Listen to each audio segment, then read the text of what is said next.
तो एक ऐसे खतीब का नाम लिया हजरत जो रुलाता है तकरीर, बोले उस आलिम से मिला। मैंने कहा वो आलिम है ही नहीं, उसको तो तकरीर करने की भी इजाजत नहीं। फतावा रज़विया में लिखा गैर आलिम को तकरीर की इजाजत ही नहीं। पब्लिक उसको आलिम समझ रही तो मैं क्या करूं भाई? जिस खतीब का उसने नाम लिया वो आलिम भी नहीं और कह रहा कि अखलाक उसका बहुत अच्छा था। मैंने कहा ये बताओ भाई अखलाक कहते किसको? इह्याउल उलूम में इमाम गजाली ने अखलाक की 100 किस्में की, 100 किस्में अखलाक की। जिहालत बद अखलाकी है, इल्म अखलाक का नाम। इल्हाद बद अखलाकी है, इस्लाम अखलाक का नाम। एक इंसान है जो कलमा नहीं पढ़ता है मगर गरीबों को खाना खिलाता है, क्या उसको कहा जाएगा अखलाकमंद? नहीं। मसलो कलिमतिन तय्यबा कशजरतिन तय्यबा अस्लुहा साबितुन व फरुहा फिस समा। जितने कुफार और मुशरिकीन है, चाहे जितने अच्छे काम करते हो, सबका अकीदा मकड़ी के जाले की तरह है। पान के तिनका ले और मकड़ी के जाले की बिल्डिंग को ज़ेरो ज़बर कर दिया। वहुवा नाइम फकाला बाअदुहुम इन्नहु नाइम वकाला बाअदुहुम इन्नल ऐन नाइमा वल क़ल्ब यक़ज़ान इला आखिर। हुज़ूर सल्लल्लाहु अलैहि वसल्लम के पास फरिश्ते आए, नबी सो रहे। बाज ने कहा आंखें सो रही है, दिल जागता है। देखिए गौर कीजिए, दिल जागता है। दो सब्जेक्ट दीनियात में दरस निजामी में बहुत मशहूर है, एक नहू का सब्जेक्ट, एक फलसफा मंतिक का सब्जेक्ट। दीवार सो रही है ये जुमला मंतिक की नजर में बातिल है, हमारे उलमा जानते हैं, लेकिन नहू की नजर में सही है। उसको मुब्तदा खबर से मतलब है और कोई मतलब नहीं। मुब्तदा अपने खबर से मिलकर जुमला इसलिए खबरिया हुआ। लेकिन मंतिक वाले कहेंगे ना सोने के लिए आंख चाहिए, अगर आंख नहीं है तो सोने का हुक्म लगा रहा, ये सही नहीं। लिहाजा दीवार सो रही है ये जुमला ओकला के नजदीक बातिल। नबी के बारे में फरिश्तों ने कहा कि आंखें सो रही है, दिल जागता है। तो दिल का ताल्लुक जागने से क्यों? जागने के लिए तो आंख चाहिए ना। जिब्रील अलैहिस्सलाम आए, नबी की छाती को फाड़ा तो देखा क्या, फीही ऐनान तबसुरान व उज़नान तस्मआन। नबी के दिल में दो कान हैं जो सुन रहे हैं और दो आंखें भी लगी है जो देख रही है। नबी के दिल में दो आंखें। अब फरिश्ता की बात समझ में आई कि दिल जागता है, मतलब दिल की आंखें जागती है। अब एक दूसरी बात ये समझ में आई कि हम लोगों को दो आंखें दी अल्लाह ने, नबी को 4 आंखें। क्यों दिए नबी को 4 आंखें? इसलिए कि हम लोग महकूम हैं। और जिस तरीके से BMW या फॉर्च्यूनर का ड्राइवर या वोल्वो बस का ड्राइवर गाड़ी चलाता है तो उसके राइट साइड में ग्लास होता है राइट वाले को देखने के लिए, लेफ्ट साइड में होता है लेफ्ट वाले को देखने के लिए। ड्राइवर के ऊपर थोड़ा सा लेफ्ट में होता है पीछे वाले को देखने के लिए, बहुत बड़ा सामने ग्लास होता है सामने वाले को देखने के लिए। ये जो एक बस में 4 आंखें होती है ताकि चारों तरफ के लोगों को एक्सीडेंट से बचाया जा सके, हादसा से बचाया जा सके। राइट मोड़ने की तरफ जब माइल हो तो राइट वाले को बचाए, लेफ्ट की तरफ स्टीयरिंग घुमा रहा तो उससे पहले लेफ्ट वाले की जान को बचाइए। ब्रेक लगाने से पहले 100 की स्पीड में गाड़ी चल रही है, पीछे वाले को बचाया जाए। इसलिए गाड़ी में 4 आंखें होती है, एक ड्राइवर 4 आंखें लेके चलता है क्योंकि ड्राइवर की जिम्मेदारी है। अल्लाह तबारक व तआला ने पूरी दुनिया को महकूम बनाया और हाकिम प्यारे मुस्तफा सल्लल्लाहु अलैहि वसल्लम। हम अगर सोते हैं तो सिर्फ हम सोते हैं, लेकिन नबी सो जाए तो निजामे कायनात दरहम बरहम हो जाए। इसीलिए रब्बे कदीर ने मुस्तफा को 4 आंखें अता फरमाई। सर की आंखें सो भी जाए तो दिल की आंख से मुस्तफा दुनिया का निजाम चलाते हैं। अगर दिल की आंख भी सो जाएगी तो सितारों का निजाम दरहम बरहम हो जाएगा, शम्सो कमर की रफ्तार में फर्क आएगा, ये पूरी दुनिया का निजाम ज़ेरो ज़बर और तहो बाला हो जाएंगे। इसलिए खल्लाक़े दो आलम ने तमाम इंसानों से अफजल आला मुस्तफा को बनाया, इसलिए मुस्तफा को 4 आंखें अता फरमाई और 4 कान भी अता फरमाए। हमारे कान सो जाए, बच्चा रो रो के मर जाएगा, हम उठने को तैयार नहीं है, मगर मुस्तफा को 4 कान अता फरमाए। एक इंसान अगर मशरिक में नबी की उम्मत है और मुस्तफा मदीने में जलवाबार है, वो वहां से पुकारे, नबी सर की आंखों से सो भी रहे हो तो दिल की आंख से उसकी रहनुमाई करते नजर आते हैं, क्योंकि मुस्तफा की हुक्मरानी दुनिया में है, निजाम मुस्तफा चला रहे हैं, कायनात में चलती मुस्तफा की है। और ये मैं नहीं कहता, तशब्बाल 1200 1372 हिजरी 14 जून 1856 ईस्वी में तमाम साइंसदानों के बाप बनकर भारत की धरती पर एक ऐसा आदमी आया जो आलिम भी है, हाफिज भी है, कारी भी है, मुफ्ती भी है, मुहक्किक भी है, मुजद्दिद भी है, मुफस्सिर भी है, मुशर्रिह भी है, अच्छे रजा, प्यारे रजा, आशिक रजा, फाजिल रजा, सुन्नियों की आन बान शान इमाम अहमद रजा खान इरशाद फरमाते हैं, खालिक कुल ने आपको मालिक कुल बना दिया, दोनों जहां में आपका कब्जा व इख्तियार।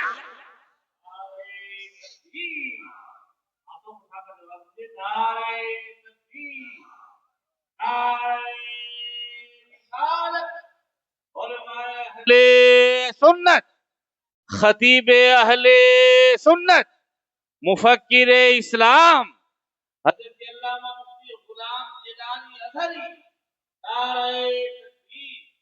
फरिश्तों ने ये कहा कि इनकी मिसाल उस आदमी की तरह जिन्होंने एक घर बनाया और आदमी को भेजा बाहर, बुला के लाओ, घर के अंदर दस्तरखान बिछाया, खाना लगाया। जिसने उस आदमी की बात मानी वो अंदर दाखिल हुआ, खाना खाया, जिसने नहीं मानी वो बर्बाद हुआ। कहा वो घर जन्नत है, फरिश्ता कहते हैं। और दाई हुजूर सल्लल्लाहु अलैहि वसल्लम, दस्तरखान जन्नत की नेमतें हैं।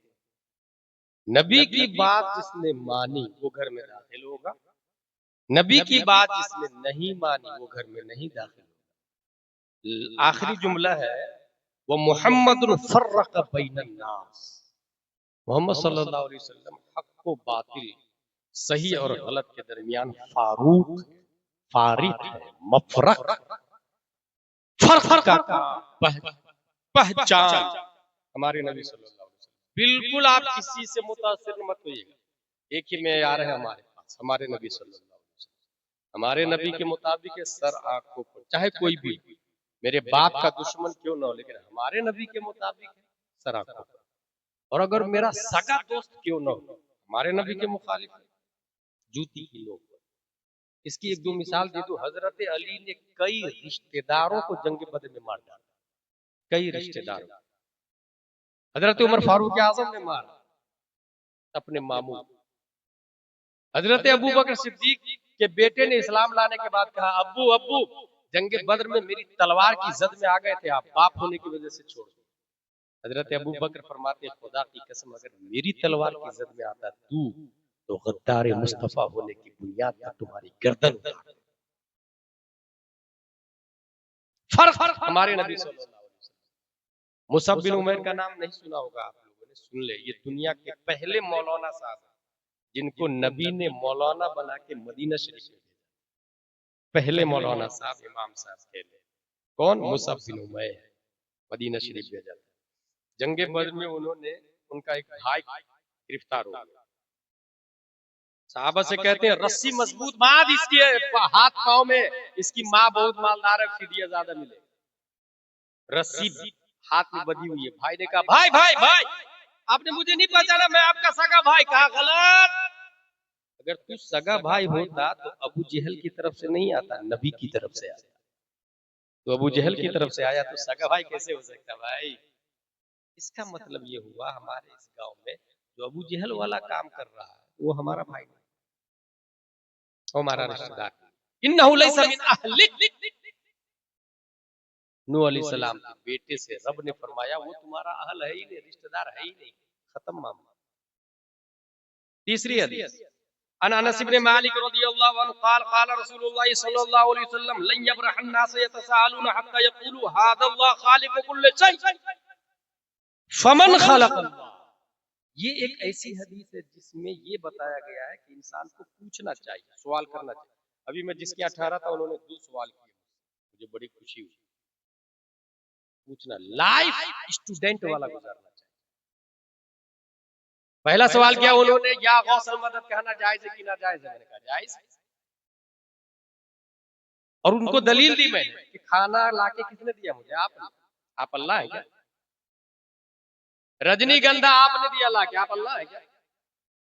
पानी मैं आपसे मांगूंगा भाई पानी ला दीजिए, तो आप अल्लाह है क्या?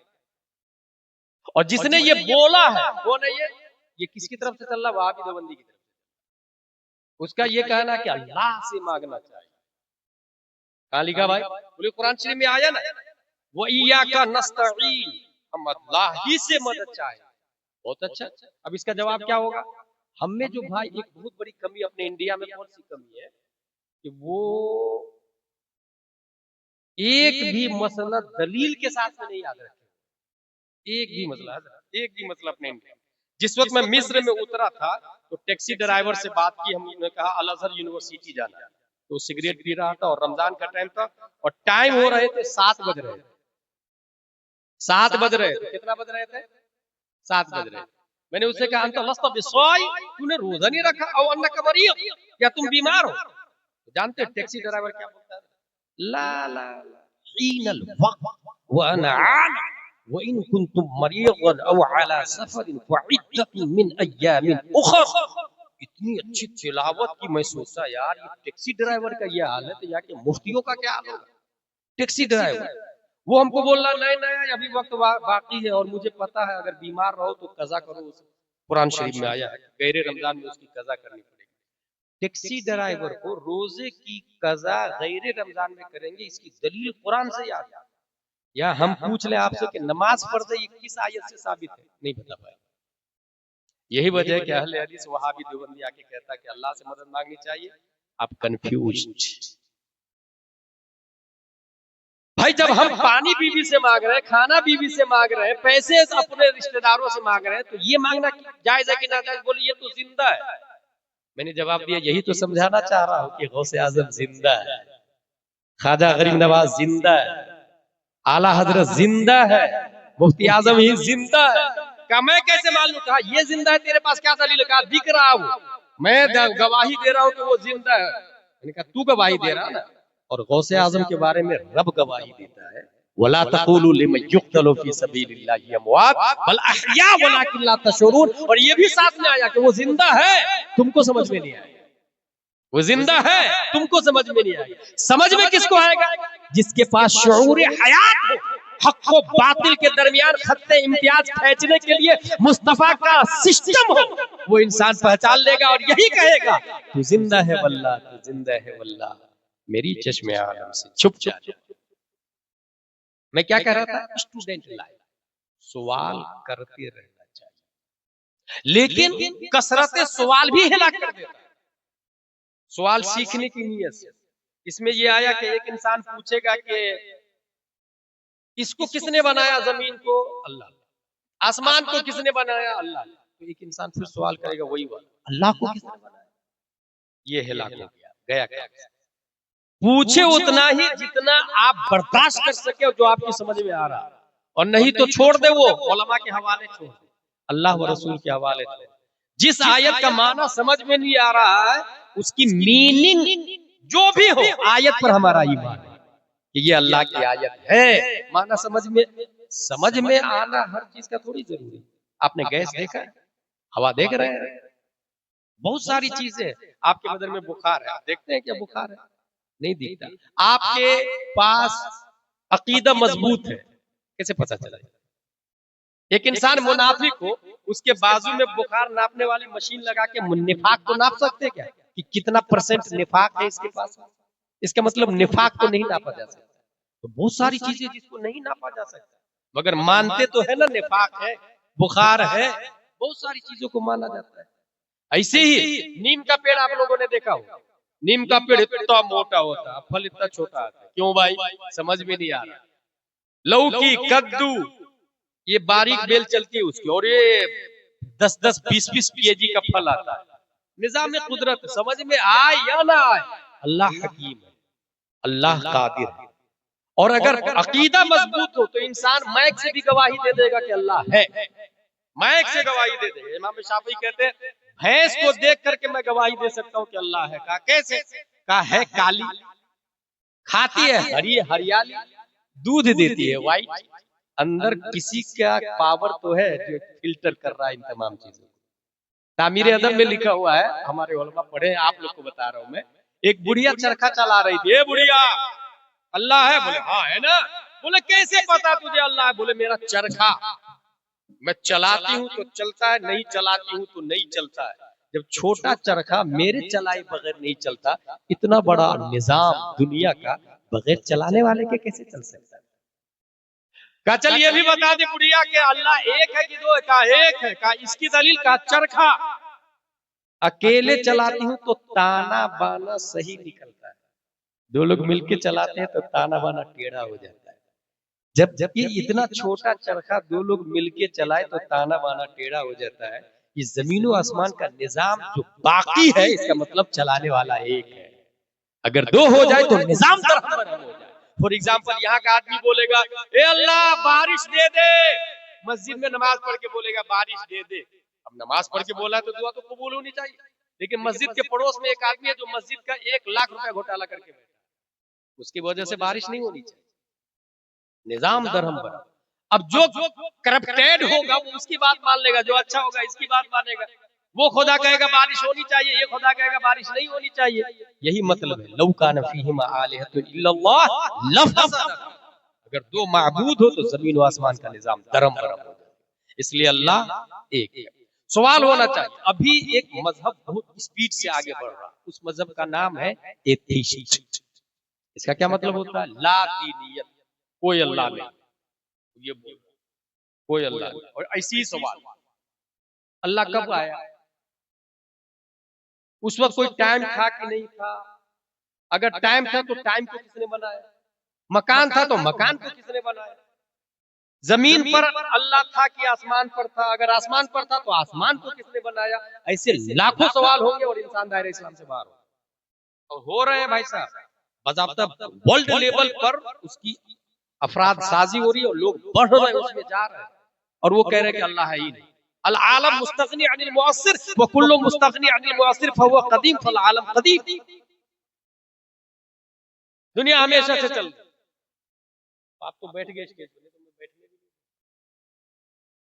भी स्टेज मिंबर रसूल, हुजूर ताजु शरीफ फरमाते हैं स्टेज मिंबर रसूल है, यहाँ से रसूलुल्लाह की बात होनी चाहिए। कोई नेता, कोई पेंट शर्ट वाला, सिर्फ वो उलमा रहेंगे जो नबी के नाइबीन है। अगर ये मिजाज रहेगा तब यहाँ से कुछ सीखने को मिलेगा, वरना हर पैसे वाला अफजल वाला हो जाएगा। करप्शन आपकी निगाहों के सामने हासिल। अल्लाह है तो कहाँ है? ऐसे सवाल हुआ। इसका जवाब जानते हैं क्या है? अल्लाह तबारक व तआला जिस्म जिस्मानियात से पाक है। ये जो दुनिया है ये मटेरियलिस्टिक है और अल्लाह अनमटेरियलिस्टिक है, और मटेरियलिस्टिक को अनमटेरियलिस्टिक से कयास नहीं किया जाता। बस यही जवाब, इतना ही याद रखिए। मटेरियल से अनमटेरियलिस्टिक को नहीं समझा जाता। और मजीद और डीप में जाके आप समझा सकते हैं कि एक इंसान सोता है, सोने में अमेरिका चला जाता है, बाजू वालों को पता भी नहीं रहता कि ये अमेरिका में घूम रहा है। ऐसी हजारों मिसालें। उज़ैर अलैहिस्सलाम को अल्लाह ताला ने सुला दिया और उठाने के बाद पूछा कम लबिस्ता, कितने सोए? तो उन्होंने कहा कि एक दिन, लबिस्तो यौमन व बअदा यौम, एक दिन या आधा दिन सोया हूं। अल्लाह ताला ने फरमाया तुम 100 साल सोए हो, 100 साल सोए। और दलील में कहा हाँ, उसको देख, गधे को देख, हड्डियां तक नजर आ रही है, मर गया कब से गधा, उसके पार्ट्स, हड्डियों के पार्ट्स नजर आ रहे हैं। कहा अंगूर को देख, जूस को, वो सही सलामत, निज़ाम कुदरत। तो हासिल ये कि अल्लाह के बारे में किसी शायर ने बड़ी अच्छी बात की है, हजरत, तू दिल में तो आता है समझ में नहीं आता। अल्लाह के बारे में तू दिल में तो आता है समझ में नहीं आता। मैं समझ गया कि तेरी पहचान है। अल्लाह की पहचान यही है कि वो समझ में नहीं आएगा। तो कहां से समझ में आएगा? हमारा दिमाग मखलूक है, नाकिस है, मादी है, कहां से समझ में आएगा? वो अल्लाह है। हाँ है कि नहीं? तो दावे के साथ कह सकता हूं मैं, हाँ है। आपसे भी कोई काफिर मुशरिक पूछे खुदा है, कहिएगा हाँ है। किसी ने देखा, कहिएगा हाँ देखा।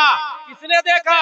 हमारे नबी सल्लल्लाहु अलैहि वसल्लम ने देखा। और हमारे नबी को हजरत अबू बकर, उमर, उस्मान व अली ने देखा, उनको इमाम हुसैन ने देखा, उनको ज़ैनुल आबिदीन ने देखा, उनको इमाम मोहम्मद बाकिर ने देखा, उनको इमाम जाफर सादिक ने देखा, उनको इमाम मूसा कासिम ने देखा, उनको इमाम अली रज़ा ने देखा, उनको मारूफ करखी ने देखा, उनको अहमद सिर्री सक़ती ने देखा, उनको जुनैद बगदादी ने देखा, उनको अबू बकर शिबली ने देखा, उनको अबुल फज़ल अब्दुल वाहिद तमीमी ने देखा, उनको अबुल फरह तरतूसी ने देखा, उनको अबुल हसन अली कर्शी हिकारी ने देखा, उनको अबू सईद मुबारक मखजूमी ने देखा, उनको सैयद अब्दुल कादिर जीलानी ने देखा, उनको सैयद अब्दुल रज़ाक ने देखा, उनको सैयद अबू साले नस्र ने देखा, उनको मुहियुद्दीन अबू नस्र ने देखा, उनको सैयद अली ने, उनको सैयद हसन ने, उनको सैयद अहमद जिलानी ने, उनको शेख बहाउद्दीन ने, उनको सैयद इब्राहिम एरजी ने, उनको मोहम्मद भिकारी बादशाह ने, उनको काजी जियाउद्दीन ने, उनको जमालुल औलिया ने, उनको सैयद मोहम्मद ने, उनको सैयद अहमद ने, उनको सैयद फजलुल्लाह ने, उनको शाह बरकतुल्लाह ने,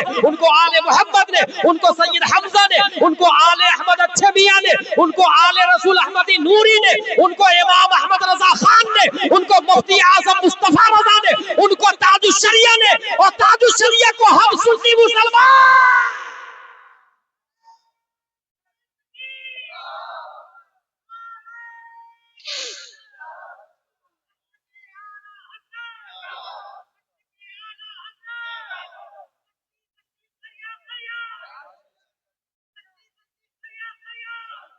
वो तुम्हारा खुदा है जिसको किसी ने नहीं देखा। फतावा रज़विया में लिखा है हजरत,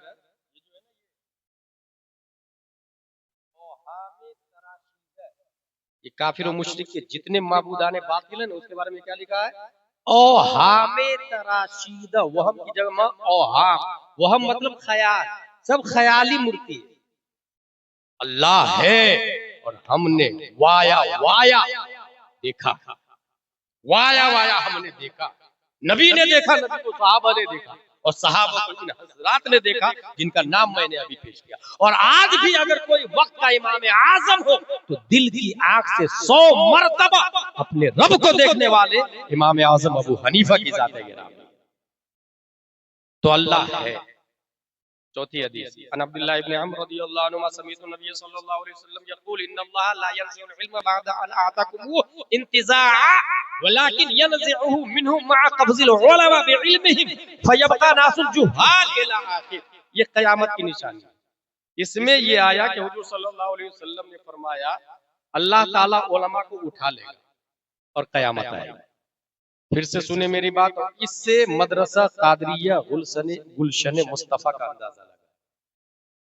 कयामत से पहले गांव का क्या नाम है? सुल्तान नगर, दारुल सुल्तान, सुल्तान नगर। ये जो सुल्तान नगर है, अगर जिस दिन आलिम खत्म हो जाए समझिए कयामत आ गई।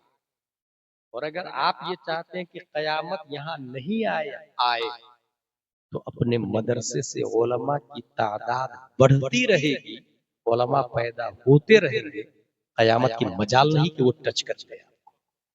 बहुत बुनियादी बात बुखारी शरीफ के हवाले से बोल रहा हूँ। जब तक आपके गांव में आलिम रहेंगे कयामत नहीं आ सकती। और जिस गांव में आलिम नहीं है, आ गई, आने वाली नहीं है, आ गई, उसकी कयामत उस गांव के लिए आ गई। जाके देखिए कितनी बुरी हालत है उस गांव की जिसमें उलमा नहीं है। नूर खत्म हो गया है, रोशनी खत्म हो गई, अल्लाह व रसूल की सदाएं नहीं आती। करोड़ों रुपया का मालिक है मगर इस्लाम की रूहानियत नूरानियत खत्म हो चुकी है। अब कैसे उलमा कैसे खत्म होंगे? गौर कीजिएगा, उलमा कैसे खत्म होंगे? इंसान सोचेगा यार मैं अपने बच्चे को आलिम बनाऊं या बीएड बनाऊं या डीएड बनाऊं या एमबीबीएस बनाऊं। वो कहेगा कि अगर आलिम बनाऊंगा तो 15-20 हजार, बीएड डीएड बनेगा तो 1 लाख 1.5 लाख, इसलिए बीएड बनाता। उसने फैसला कर लिया, इस तरह उलमा खत्म होने लग जाए। जबकि करना क्या है अपने लोगों को? वो बीएड को भी तो अपना ही पैसा जाता है ना, नाम अलग है, शक्ल अलग है, तरीका अलग है, पैसा पब्लिक ही का है। तो जिस पब्लिक का पैसा बीएड को एमबीबीएस को मिलता है वही पैसा अगर सीधे डायरेक्ट उलमा को दे। हमारी मस्जिद के इमाम साहब 1 लाख रुपए से लेते, मुफ्ती साहब, नायब इमाम 2 इमाम रखेंगे हम, नायब इमाम आलिम साहब रहेंगे, 60,000 रुपए सैलरी रहेगी। अब जो दुनियादार रईस है, हरीस रईस, लालची सेठ, लालची माँ बाप, जिसके दिमाग में यह है मेरे बेटे का फ्यूचर 1 लाख में बीएड वाला, तो कहेगा यार इधर भी तो 1 लाख मिल रहा है तो लाओ आलिम ही बना लेते हैं। लालच ही में सही आलिम तो बनाएगा, ये हमारे हाथ में, हम कर सकते हैं। इसलिए मैं तकरीर करता हूँ करने वाला, ये नहीं कि वो बहुत अच्छी तकरीर की अजहरी साहब ने, मजा आ गया, जिसने ये बोला कल जलसे पे पानी फेर दिया। शुरू करना है कल से, अपनी नीयत बदलनी, सोच बदलनी। अच्छा, माँ बाप, ये माँ बाप की वजह से होता है, माँ बाप ही फ्यूचर तय करते हैं। कुछ बाप तो इतने हरीस है कि शादी से पहले सोचते हैं कि ऐसी जगह शादी करूं कि मेरी बीवी ही मालदार है। ला हौला वला कुव्वता इल्ला बिल्लाह। कुछ इतने लालची है कि 4-5 लाख डिमांड भी कर लेते हैं। कुछ ऐसे है कि मैं जरा डॉक्टर हूं तो मेरी बीवी भी डॉक्टर होनी चाहिए। क्यों भाई? नानो नफका तुझ पे वाजिब है, बीवी पे थोड़ी वाजिब है। कमा के खिलाना। जूही का आपने 50,786 सिक्का राइजुल वक्त अलावा नानो नफका के आपने कबूल किया, मैंने कबूल किया। एक बार बोला निकाह हो गया। 3 बार बोलने से निकाह नहीं होता। एक ही बार बोला निकाह हो गया। बाकी तो ताकीदन है, तासीसन सिर्फ एक बार है। जूही का निकाह हो गया तो अब बीवी की कुर्ती सलवार साड़ी मेकअप रोटी चावल मकान सब मर्द पे वाजिब है। जब सब मर्द पे वाजिब है तो फिर डॉक्टरनी बीवी क्यों तलाश रहा भाई? फिर बीएड बीवी क्यों तलाश रहा भाई? इक्वल बीवी क्यों तलाश रहा भाई? इसी को कहते हैं हरीस आदमी, लालची आदमी। नानो नफका मर्द पे वाजिब है। मर्द आंधी तूफान सबसे मुकाबला करे, जमीन की छाती को फाड़े, गेहूं का दाना डाले और फिर उगाए मक्का बाजरा गेहूं, ये सब मर्द करे। घर में औरत घर की जीनत शान और शौकत बन के रहे। अगर ये मिजाज हो तब जो बच्चा होता है वक्त का शब्बीर और शब्बर पैदा होता है। तब वक्त का एक फतावा रज़विया में एक इबारत है, बुरी रग जरूर रंग लाती है। बुरी रग जरूर रंग लाती है। अब जो लड़की है डॉक्टर बन रही है तो जाहिर सी बात है जींस पैंट टी शर्ट पहनती होगी, एक्टिवा होगा ही उसके पास, आईफोन होंगे ही उसके पास, और कितने बॉयफ्रेंड होंगे आप सोच भी नहीं सकते। कुछ बच जाए तो बच जाए, मगर बॉयफ्रेंड रखना ये फैशन हो गया भाई। बीएफ और जीएफ ये फैशन का नाम दे दिया। दूसरे निकाह को गलत नाम दे दिया और बीएफ जीएफ का नाम फैशन दे दिया। सोचिए ये दुनिया के हालात है। एक आदमी आया मेरे पास खंडवा में, बोले हजरत आपके मदरसे में मैं अपने बेटी का एडमिशन कराना चाहता हूँ मगर स्कूल की तालीम। मैंने कहा कौन सी स्कूल? बोले ये सीबीएसई या स्टेट गवर्नमेंट। मैंने कहा कि ये उसी गवर्नमेंट की बात कर रहे हो आप ना जिसके पार्लियामेंट में पढ़े लिखे लोगों ने होमोसेक्सुअल को अलाउ करार दिया, कुत्ता बिल्ली से शादी करने को जायज करार दिया, उसकी पढ़ाई की बात कर रहे हो। बेटी को कनीज़े फातिमा बनाना है या फिर वो तस्लीमा नसरीन बनाना या बॉलीवुड की एक्टर्स बनाना है? अगर तरीका फातिमा कनीज़े फातिमा बनाना है तो ये सिर्फ मदरसा मुस्तफा में होता है, दरसगाह नबवी में होता है। और अगर तुमको मॉडल बनाना है तो फिर मत पढ़ाओ मदरसे में। बुरी रंग जरूर रंग लाती। मैं बाप से इतना जरूर कहूंगा कि अपने बेटी की शादी से पहले ये देख लीजिएगा नकाब वाली होनी चाहिए, अरबी के साथ साथ उर्दू आनी चाहिए। सिर्फ अरबी नहीं। कुछ लोग क्या समझते हैं मेरी बेटी कुरान शरीफ पढ़ती है तो दीनी तालीम है। किसने बोल दिया भाई? कुरान शरीफ पढ़ने का नाम दीनी तालीम है? किसने बोला? Reading Holi Quran that is not Islamic education, understanding Holi Quran that is true Islamic education. पढ़ने का नाम दीनी तालीम, कुरान समझने का नाम दीनी तालीम। इसलिए अरबी के साथ साथ में उर्दू। ऐसी खातून से शादी होगी, बच्चा नेक और साले होगा, और उसके बाद में फिर वही माँ बाप होंगे जो ये तमन्ना करेंगे कि नहीं हमारे बच्चों को आलिम बनाए, क्योंकि उसमें दुनिया कम हो तो चलेगा, दीन बहुत स्ट्रांग होता है। दीन बहुत स्ट्रांग होता है। इसी तरीके से मस्जिद में आलिम साहब काबिल होगा तो वो बोलेंगे शराब हराम, जुआ हराम, झूठ बोलना हराम, किसी का 1 रुपया, 1 एप्पल खाना भी, 1 चावल खाना भी दूसरे का, ये हराम हराम हराम। ये कौन बोलेगा? अच्छा आलिम होगा तो। कुछ लोग मस्जिद में अच्छा आलिम लाते ही नहीं, कहते कि नहीं हाफिज साहब रहेंगे तकरीर करेंगे नहीं, हलाल और हराम बताएंगे नहीं, गांव में झगड़ा ही नहीं। ये जो गांव में झगड़ा नहीं होगा, अगर ये मिजाज है आपका तो एक बहुत भारी दलील दे रहा हूं। पूरी दुनिया में सब लोग सबसे अच्छा नबी को मानते हैं। जब नबी पैदा हुए थे पैदाइश से लेकर 40 साल तक उनसे अच्छा दुनिया में कोई था ही नहीं। सब लोग कह रहे थे नबी बहुत अच्छे। गाली देना कब से शुरू हुआ, मारना कब से शुरू किया नबी को? जब उन्होंने कहा ला इलाहा इल्लल्लाह इन्नी रसूलुल्लाह। जब उन्होंने हक बोलना शुरू किया तब मुखालफत शुरू हुई। इसका मतलब माहौल अच्छा है, इख्तिलाफ नहीं होनी चाहिए, ये सोच अबू जहल वाली है। इस्लाम वाली सोच ये है, ला इलाहा इल्लल्लाह मुहम्मदुर रसूलुल्लाह, सच बोलेंगे, हक बोलेंगे, जान तो जा सकती है मगर मुस्तफा का दिया हुआ निजाम अपने हाथ से नहीं जाने देंगे। अगर इंसान ऐसी फिक्र का मुतहम्मिल बनता है तो वक्त का इमाम हसन बन के हुकूमत को अमीर मुआविया के हवाले कर देता है, और जब बारी आती है तो वक्त का हुसैन बन के जान दे देता है। मुस्तफा का ईमान नहीं जाने देता। इसलिए ये सोच के माहौल अच्छा, इख्तिलाफ हमारे यहाँ सुन्नी तो अच्छा। मैं हैदराबाद में था कुछ दिन पहले, एक साहब आए, बोले हमारी कमेटी में सुन्नी देवबंदी अहले हदीस सब है, तकरीर ऐसी कीजिएगा कि रोने लग जाए आदमी, रोने लग जाए। वो बुढ़िया पे कचरा फेंकती थी, बुढ़िया नबी पर कचरा फेंकती थी, है ना, कितनी अच्छी बात है ना। आपका क्या ख्याल है? मैं इग्नोर किया। फिर बोलता है आप अपनी राय दीजिए, मैं फिर भी इग्नोर किया। फिर कहता है आप अपना ओपिनियन पेश कर सकते हैं। मैंने कहा बहुत घटिया सोच है। आपको पता नहीं जिस कमेटी में सुन्नी देवबंदी अहले हदीस गुलाम जिलानी अज़हरी, उस कमेटी को जूती की नोक पर रखता है। क्या सुलह कुल्ली इसी को नहीं कहा जाता जिसमें मुश्तरक सब लोग? तुमने अभी देवबंदी और अहले हदीस से मुसालहत की, ये देवा शरीफ वाले काफिरों से मुसालहत करके होली भी मना रहे हैं साथ में, इसी का नाम इस्लाम है। हत्ता यमीज़ल्लाहुल खबीसा मिनत तय्यब। कुरान का वजूद, इस्लाम का वजूद इसलिए हुआ है कि ये दूध है, ये पानी है, ये हक है, ये बातिल है। अल्लाह तबारक व तआला खबीस को तय्यब से पाक करता है, और तय्यब के लिए जन्नत है, खबीस के लिए जहन्नम है। ये रास्ता डिक्लेयर कर दिया है। आला हजरत ने इसी के बारे में कहा है, तेरे गुलामों का नक्शे कदम है राह खुदा, वो क्या भाग सके जो ये सुराग लेके चले। बखुदा खुदा का यही है दर, नहीं और कोई मफर मकर, जो वहां से हो यही आगे हो, जो यहाँ नहीं वो वहां। मुस्तफा में यार है हमारे लिए। वो कहता क्या फिर, अच्छा जवाब सुनिए, आपको काम आएगा, मैं इसलिए जवाब दे रहा हूं। वो कहता आपका अखलाक तो बहुत बुरा अखलाक है आपका।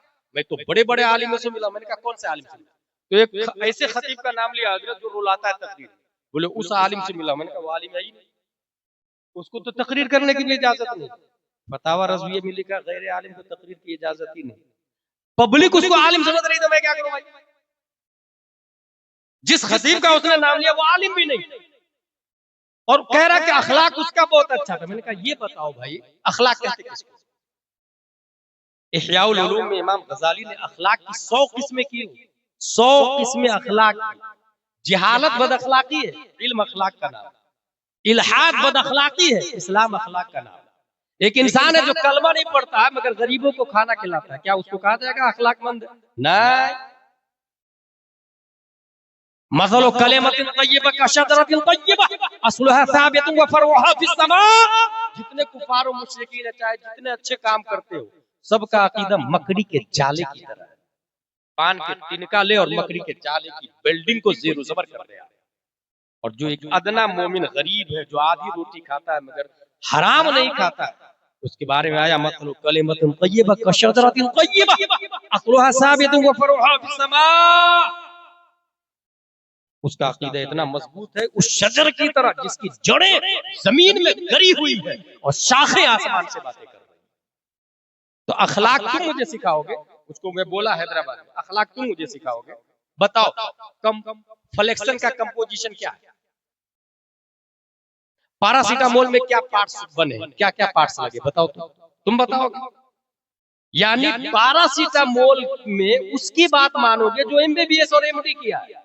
दीन पैरासीटामोल से भी गया गुजरा है। जो उलमा की बात को इग्नोर करके तुम दूसरे की गैर आलिम की बात मान लो। भाई क्या हक क्या बातिल, ये दीन के डॉक्टर उलमा ये डिक्लेयर करेंगे क्या हक क्या बातिल, क्या सही क्या गलत। एक कलेक्टर बोलता है कि वुजू में 5 फराइज है, और मदरसा कादरिया गुलशन मुस्तफा का एक तालिब इल्म बोलता है नहीं वुजू में 4 फराइज है। इसकी उम्र है 6 साल, उसकी उम्र है 60 साल। किसकी बात मानी जाएगी? वो 6 साल वाले की। क्यों? इसलिए कि वो अनवार शरीयत से बोल रहा है, और अनवार शरीयत उस किताब का नाम है जो अशियातुल लम्हात से लिखी हुई है, और अशियातुल लम्हात में मुस्तफा की बातें लिखी हुई है, और मुस्तफा वही बोलते हैं जो रब उनकी तरफ वही भेजता है। मुस्तफा अपनी तरफ से कुछ नहीं बोलते। इसलिए कलेक्टर की बात 0 0 0। डिपार्टमेंट बटा हुआ है भाई, 10 बाय 15 की बिल्डिंग बना रही है। मुफ्ती साहब कौन से इमाम का सरिया लगाऊंगा, मुफ्ती साहब की बात 0 0 0 वैल्यू। वो इंजीनियर बताए कुर्ता पजामा सिलाना, कितने मीटर कपड़ा लूं, मुफ्ती साहब की बात जीरो, डॉक्टर की बात जीरो, मास्टर की बात, लाइन बनी हुई है, ये दीन है। और इसके डॉक्टर उलमाए किराम है। जिसने बोला पान चाय की दुकान से कि मेरे ख्याल से ये हलाल है, ये हराम है, गया काम से, वो खुद भी गया। इसमें आया, बुखारी शरीफ में आया, फयबका नासु जुहाल, तो लोग दुनिया की लालच में आलिम बनाना छोड़ देंगे। अब जब उलमा खत्म हो जाएंगे फिर क्या होगा, मस्जिद के मुसल्ले पे जाहिल आदमी बैठे, गांव का लीडर जाहिल बन जाए। अभी देखिएगा मस्जिद का मुतवल्ली ज्यादातर जाहिली लोग, ये इब्तिदा हो गई। 95% मस्जिदों का मुतवल्ली जाहिल।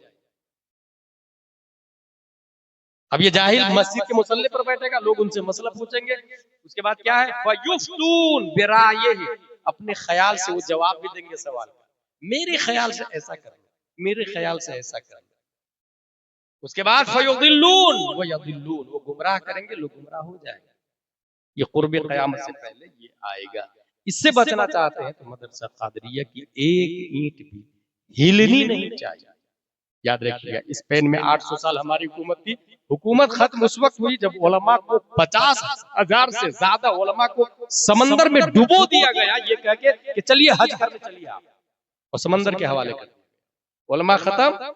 आपको लग रहा है कि नहीं मैं समझ लेता हूँ इस्लाम को, भाई हुजूर मुहद्दिस कबीर एक बार जवाब दे रहे थे, सबसे बड़े आलिम है हुजूर मुहद्दिस कबीर, सबसे बड़े आलिम हुजूर मुहद्दिस कबीर से किसी ने कहा कि मैं देवबंदी के यहाँ से बेटी ले आता हूँ, मैं सुन्नी बना लूंगा। हुजूर मुहद्दिस कबीर फरमाते हैं तुम्हारी सुन्नियत का ठिकाना है, अपनी सुन्नियत किस परिंदे का नाम है वो समझ में नहीं आता, और बेटी लाओगे तो बच, वो बेटी आके बहू आके पूरे घर को उंगलियों पे सुन्नी से देवबंदी बना दे। इसकी जिंदा एक दलील दूं आपको, उसका नाम सुना आपने, उमर बिन अब्दुल अजीज का। जिस तरह आला हजरत मुजद्दिद है ना, पहली सदी हिजरी के मुजद्दिद उमर बिन अब्दुल अजीज, और इनके दादा का नाम है मरवान, उमर बिन अब्दुल अजीज बिन मरवान बिन हिकम। ये मरवान बिन हिकम इतना बड़ा खबीस आदमी था जिसने सबसे पहले कत्ल हुसैन का मशवरा दिया। सबसे पहले पूरी दुनिया में इमाम हुसैन को कत्ल करने का मशवरा किसने दिया, मरवान बिन हिकम ने, मदीना शरीफ।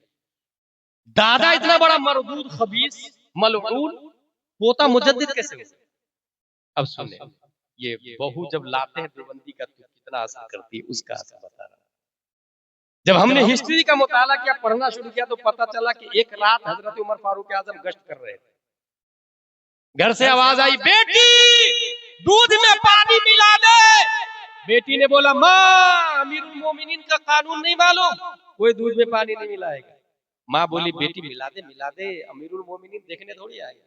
बेटी ने कहा माँ मैं वो औरत नहीं जो सामने गद्दारी, जो सामने वफादारी और पीठ पीछे गद्दारी करे, मैं वो औरत हूँ, अमीरुल मोमिनीन हो या न हो उनका कानून हर हाल में बजा लाऊंगा।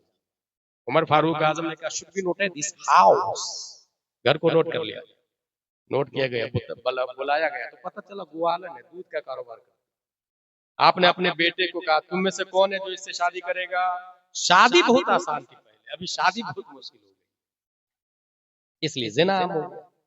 कौन शादी करेगा तुम में से? उनका एक बेटा तैयार हुआ। याद रखिएगा 22 लाख मुरब्बा मील के हाकिम थे उमर फारूक आजम। द ग्रेट अलेक्जेंडर की बहू बनने जा रही है, दूध बेचने वाली। उसी से एक बेटी पैदा हुई, उसी बेटी के पोते का नाम उमर बिन अब्दुल अजीज रज़ियल्लाहु ताला। यानी ये असर नानी की सदाकत का है। नानी नेक थी इसलिए नवासा मुजद्दिद, नानी नेक। जो बहू लाते हैं देवबंदी वहाबी सुन्नी कुल्ली की, कब आपका घर बर्बाद होगा पता भी नहीं चलेगा। इसलिए जान बचे या ना बचे, मकान बचे या ना बचे, ईमान बचा के रखे। चंद दिन की जिंदगी है, गुजर जाना है। ये बीवी बच्चे मैयत पे ज्यादा दिन नहीं रोते, इसाले सवाब भी रस्मी तौर से करेंगे, असली तौर से नहीं करेंगे। इसलिए उनके लिए हराम खोरी ना करे, हराम कारी ना करे। आपको 1 करोड़ रुपया मिल गया, आप क्या करेंगे? तो देखा तो नहीं, किसको खिलाया? बीवी को, बच्चे। मगर हराम में तो सिर्फ आप जिम्मेदार है भाई साहब, गुनाह उसको नहीं मिलेगा, गुनाह आपको मिलेगा, उसको खिलाया इसलिए भी। और यही इसी बुनियाद पर आप जहन्नम में जाएंगे तो वो बीवी बच्चा के बचाएंगे नहीं। अब्बू आपने मेरे लिए हराम खोरी की, मेरी एक नेकी आपको डोनेशन ना। यौम यफ़िरुल मर्उ मिन अख़ीहि व उम्मिहि व अबीहि व साहिबतिहि व बनीहि, कुरान शरीफ में आया। सब अलग अलग हो जाएंगे, कोई काम नहीं। इसलिए क्या करना चाहिए? ये करोड़ तो बड़ी चीज है। एक एप्पल, सेब भी आपको मिल जाए एप्पल तो ऐलान करे किसका भाई, एप्पल किसका। और अगर भूख बहुत ज्यादा लग रही, खा लिया तो अब एप्पल वाले को ढूंढे, भले उसके लिए हजारों कदम चलना पड़े, महीनों इंतजार करना पड़े। एप्पल किसका है? एक आदमी ढूंढ लिया, खाना खा, एप्पल खाने के बाद ढूंढ लिया एप्पल वाले को, भाई मैंने आपका एप्पल खा लिया, मुझे माफ कर दीजिए ना। एप्पल वाले ने भी सोचा ना, माफ नहीं करूंगा मैं, मेरे पास अंधी लंगड़ी लूली बेटी है, तो तू शादी करेगा तब माफ करूंगा। उसने सोचा आई हैव टू ऑप्शन, अगर माफ नहीं करेगा तो जहन्नम में जाऊंगा, हूर नहीं मिलेगी, और अगर माफ कर दिया तो ये लंगड़ी मिलेगी ना, 60-70 साल तक जिंदा रहना, उसके बाद तो हूर मिलेगी, जन्नत मिलेगी। लाओ इस लंगड़ी से कबूल कर लेना, लंगड़ी से शादी कर ले। कभी भी गुनाह करने का मन करे तो यही सोचिएगा, ये टेम्परेरी दुनिया है, उसके बाद अनलिमिटेड लाइफ आने वाली। उसने शादी कर ली। आगे आपने सुना होगा, अंधी लंगड़ी लूली इसलिए थी कि कभी गैर महरम को देखा ही नहीं था, पर्दे में रहती थी, कभी गलत सुना ही नहीं। अभी घंटों चौराहे पे बैठ के, औरतों का एरिया अलग बना रहता है, मर्दों का एरिया अलग बना रहता है, दरवाजे हर 3-4 दरवाजे पर एक हल्का बना रहता है, उसमें चंद औरतें बैठ के एक दूसरे के खिलाफ बातें करती रहती। उसने हराम सुना भी नहीं, बोला भी नहीं, हराम चली भी नहीं, हराम किया भी नहीं, हराम पकड़ा भी नहीं, शादी हो गई।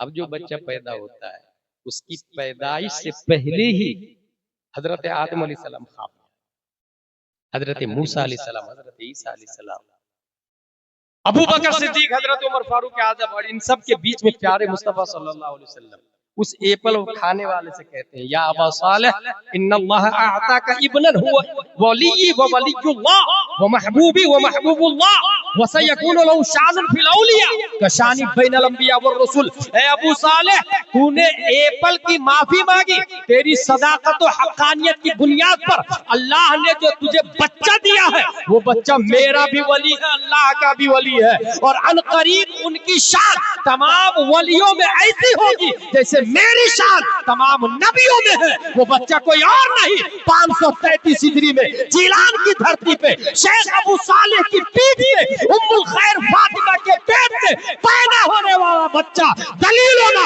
हुज्जत होना, शान होना, जान होना, रूह होना, सैयद होना, सनद होना, मौलाना, गौस होना, गयास होना, शेख अब्दुल कादिर जिलानी रज़ियल्लाहु ताला। ये क्यों पैदा हुए?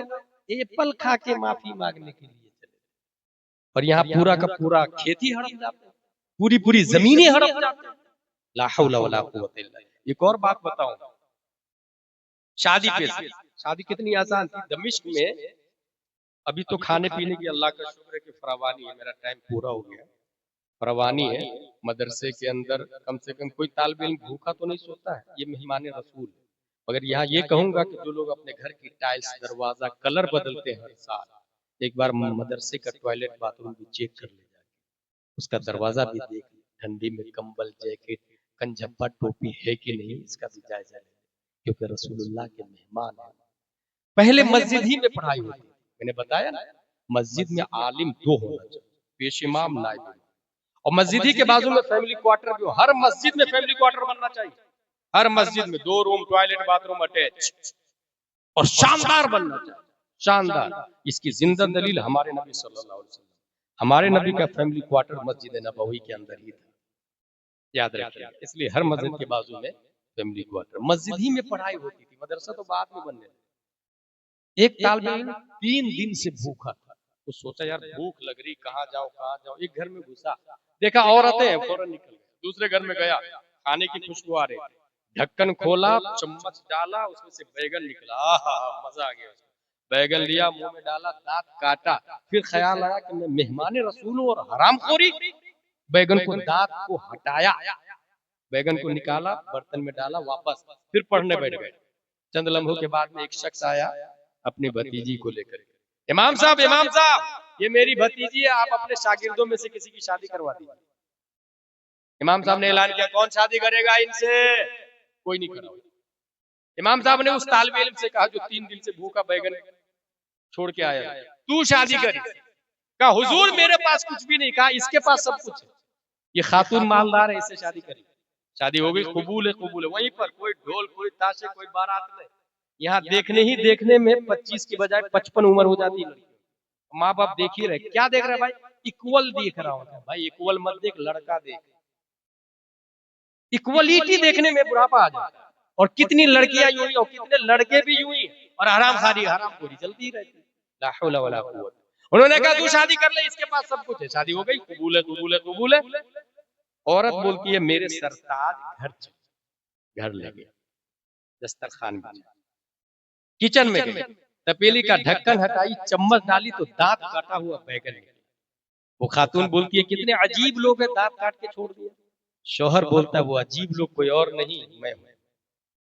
अल्लाह के डर से मैंने बैगन से दांत को हटाया और दोबारा डाल दिया, अल्लाह के डर से। खातून का जवाब सुनो। वो खातून कहती है ये अल्लाह से डरने की बरकत है कि हराम बैगन को आपके लिए हलाल कर दिया। सिर्फ बैगन को नहीं, जिस मकान में बैगन रखा हुआ है उस मकान का मालिक भी आपको बना दिया। सिर्फ मकान का मालिक नहीं, बैगन की मालिका मैं हूं, मेरे मालिक भी अल्लाह ने आपको बना दिया। खशियत इलाही की बरकत है। इसका मतलब अल्लाह से डरने से बहुत फायदा होता है। नजरिया बदलने की जरूरत, सोच बदलने की। 7वीं हदीस, 6वीं हदीस शरीफ है, मेरी उम्मत पर कयामत नहीं आएगी जब तक वो यहूद और नसारा की मुताबात न करे। यहूद और नसारा मतलब ये अमेरिका वाले। बहुत सारे लोग अभी वेस्टर्न टॉयलेट बना रहे हैं यहूदियों के मुताबिक। डाइनिंग टेबल पे खाना खाएंगे हम, शादी में डाइनिंग, अच्छा मिट्टी का बर्तन कोई नहीं देता, डाइनिंग टेबल क्यों दे रहे भाई? बोले मेरी बेटी की शादी है, यहूदियों के मुताबिक। कभी कोई सोचता भी नहीं कि नबी ने क्या दिया था हजरत फातिमा ज़हरा, कोई सोचने को तैयार नहीं। ला हौला वला कुव्वता इल्ला बिल्लाह। उसी तरीके से एक हदीस है, यह हदीस है 6वीं हदीस, इन्नल्लाह बअथ मुहम्मदन बिल हक़ व अनज़ला अलैहिल किताब फकाना फीमा उनज़िला अलैहि आयतुन रज। उसी तरीके से 7वीं हदीस, इदा हकमल हाकिम फज्तहद थुम्मा असाब। ये 7वीं हदीस का तर्जुमा करके फिर मैं अपनी तकरीर को खत्म कर लेता हूँ। वो 7वीं हदीस ये है कि मुजतहिद अगर गलत करे, मुजतहिद अगर गलत करे तो अल्लाह एक अजर देता है, और अगर सही करे तो अल्लाह डबल सवाब देता है। इसको यूं समझो, अत्तहियात के बाद नमाज में भूल करके दुरूद शरीफ पढ़ा, 4 रकात वाली नमाज है, 2 रकात में भूल कर दुरूद शरीफ पढ़ा।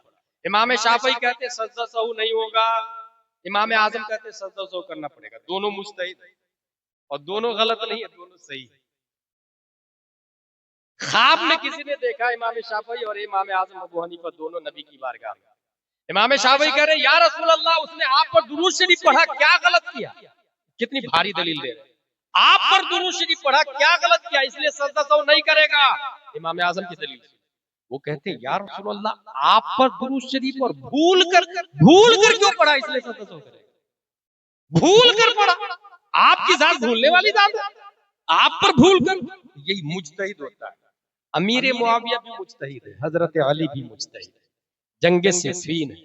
अभी एक मौलाई फिरका है, उनका कहना यह है कि अमीर मुआविया जहन्नमी है माज़अल्लाह, हजरत अली हक पर। जिसने ये बोला वो गुमराह हो गया। हजरत अमीर मुआविया भी हक पर है, हजरत अली भी हक पर है। हम लोग मौलाई नहीं, अहले सुन्नत व जमात है, और हजरत अली से मोहब्बत शियाओं से ज्यादा करते हैं, क्योंकि शियाओं ने तो गुलू किया और काफिर हो गए। हमने सिराते मुस्तकीम पर रहते हुए हजरत अली से वही मोहब्बत की जिसका दर्स मुस्तफा ने दिया, अबू बकर, उमर, उस्मान। इसलिए अगर कोई शख्स आपको साइलेंटली मौलाई बनाने, अभी कुछ खानका इसमें गिरफ्तार हो गए, कुछ खतीब भी गिरफ्तार हो गए, कुछ नकीब भी गिरफ्तार हो गए, कुछ शायर भी। शायर को उम्रा का टिकट दिया जाता है, हजरत अली की ऐसी तारीफ जिसमें हजरत अमीर मुआविया की तौहीन हो, सहाबा की तौहीन हो। ऐसे शायरों को उम्रा का टिकट मैं देखा हूँ, खुद देखा हूँ मैं, उम्रा का टिकट देते हुए। अब सोचे कौम का क्या हाल होगा। ईमान की हिफाजत कितनी जरूरी है, इसके लिए खतीब बुलाने से पहले अपने उलमा से राब्ता करें। हजरत अबू बकर अफजल है, इसकी एक दलील वमा अलैना इल्लल बलाग। अगर यहाँ पर एक शख्स ये बोले कि मुझे मस्जिद बनानी है, कौन देगा पैसा? एक आदमी बोला हजरत मेरी तरफ से 1000, दूसरा आदमी दूसरे दिन मेरी तरफ से 2000, तीसरा आदमी तीसरे दिन मेरी तरफ से 3000, चौथा आदमी चौथे दिन मेरी तरफ से 4000। 4000 ज्यादा है या 1000 ज्यादा? कॉमन सेंस बोलेगा 4000, इस्लाम बोलता है गलत गलत गलत, क्योंकि जिसने 1000 दिया उसने रास्ता डिक्लियर किया। अद्दाल अलल खैर कफाइली, रास्ता बताने वाला चलने वाले की तरह है। उसको देख करके दूसरे दिन दूसरे ने 2000 दिया, तो पहले वाले का 3000 हो गया, 2000 इसका और 1000 उसका। तीसरे दिन जिसने 3000 दिया, पहले वाले का 3 2 5 और 1 6000 हो गए। चौथे दिन जिसने 4000 दिया तो 6000 वो और 4000 पहले वाले का 10,000 हो गया। अगर ये मिसाल समझ ली तो सुने, प्यारे मुस्तफा ने ऐलान किया ला इलाहा इल्लल्लाह इन्नी रसूलुल्लाह। अबू जहल ने कहा नबी झूठे हैं, उतबा ने कहा नबी झूठे हैं, शीबा ने कहा नबी झूठे हैं। बहुत सारे सहाबी ईमान लाने से पहले नबी की तकजीब की, नबी की बात नहीं मानी, नबी की सदाकत का ऐलान नहीं किया। ऐसे माहौल में सबसे पहले कुफ्र व शिर्क, फिस्क व फुजूर और तकजीब व तशकीक की छाती पर इस्लाम का झंडा, सदाकत मुस्तफा का झंडा सबसे पहले जिसने ऊंचा बुलंद किया वो अबू कहाफा का बेटा हजरत अबू बकर सिद्दीक है। अबू बकर को देखकर फिर दूसरे लोग ईमान में दाखिल होना शुरू किए। अब जो लोग ईमान लाएंगे अबू बकर को सवाब मिलता रहेगा, कयामत तक जो लोग कलमा पढ़ेंगे अबू बकर को सवाब मिलता रहेगा। यही वजह है नबी ने फरमाया मेरे सहाबी अगर गुठली बराबर खैरात करे और बाद में आने वाला उहुद पहाड़ के बराबर सोना खैरात करे, मेरे सहाबा की गुठली का मुकाबला नहीं हो सकता। इसलिए हजरत अबू बकर को जब उमर ओवरटेक नहीं कर सके तो अपने लोग किस खेत की मूली है भाई? और ये मौलाई लोग बोल रहे हैं माज़अल्लाह हजरत अली सबसे अफजल, हजरत अली अबू बकर से भी अफजल है। इस तरह गुमराह कर देंगे आपको और शऊर भी नहीं होगा। ऐसे में हमारे लिए मसलक आला हजरत मजबूत पिलर, मजबूत रेफरेंस, अल्लाह के